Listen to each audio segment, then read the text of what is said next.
గుంటూరు జిల్లాలోని కృష్ణానది తీర ప్రాంత లంక గ్రామాల్లో పరిస్థితి అత్యంత దయనీయంగా ఉంది. 3 రోజులుగా పెరుగుతూ తగ్గుతూ ఉన్న వరద లంక గ్రామాలను ముంచెత్తింది. శుక్రవారం నుంచి గ్రామాలకు రవాణా నిలిచిపోయింది. నిత్యావసరాల కోసం వెళ్లేందుకు పడవలు అందుబాటులో లేకపోవడంతో చిన్నారుల నుంచి వృద్ధుల వరకు అల్లాడిపోతున్నారు. ప్రకాశం బ్యారేజ్కి దిగున తాడేపల్లి, మంగళగిరి, దుగ్గిరాల, కొల్లిపర, కొల్లూరు, భట్టిప్రోలు, రేపల్లె మండలాల పరిధిలో కృష్ణానది వరద ఉధృతి శనివారానికి భారీగా పెరుగుతుందన్న అంచనాతో అధికారులు హడావుడిగా శుక్రవారం సాయంత్రం నుంచి కొన్ని లంక గ్రామాల ప్రజలను సురక్షిత ప్రాంతాలకు తరలించారు. అయితే కరోనా భయంతో కొన్ని లంక గ్రామాల్లో ప్రజలు, పిల్లలు, వృద్ధులను తీసుకుని గుంపుగా పునరావాస కేంద్రాల్లో ఉండేందుకు ధైర్యం చేయలేక వరద నీటితో నిండిన ఇళ్లలోనే కాలం వెల్లదీస్తున్నారు.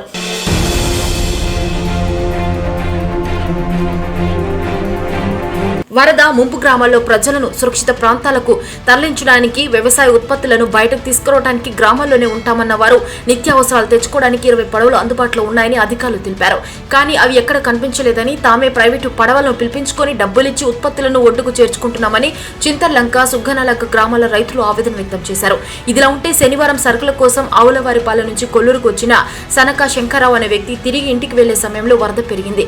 వరద ఉధృతిలోనే కొల్లూరు రోడ్డుపై నడుస్తుండగా అదుపు తప్పి నీటిలో కొట్టుకుపోయాడు. వాన విడిన ఎగువ నుంచి వస్తున్న వరద నీరు కారణంగా పశ్చిమ గోదావరి జిల్లాలోని ఉప్పుటేరు ఉగ్రరూపం దాల్చింది. దీంతో ఆకివేడు, కాల మండలాలు వరద ముంపునకు గురయ్యాయి.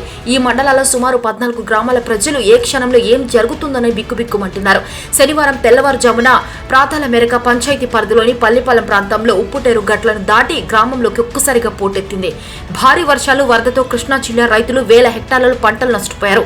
శనివారం నాటికి జిల్లాలో 23,000 హెక్టార్లలో వరి, పత్తి, మొక్కజొన్న, వేరుశెనగ, 6,164 హెక్టార్లలో ఉద్యాన పంటలు నీట మునిగాయని అధికారులు గుర్తించారు.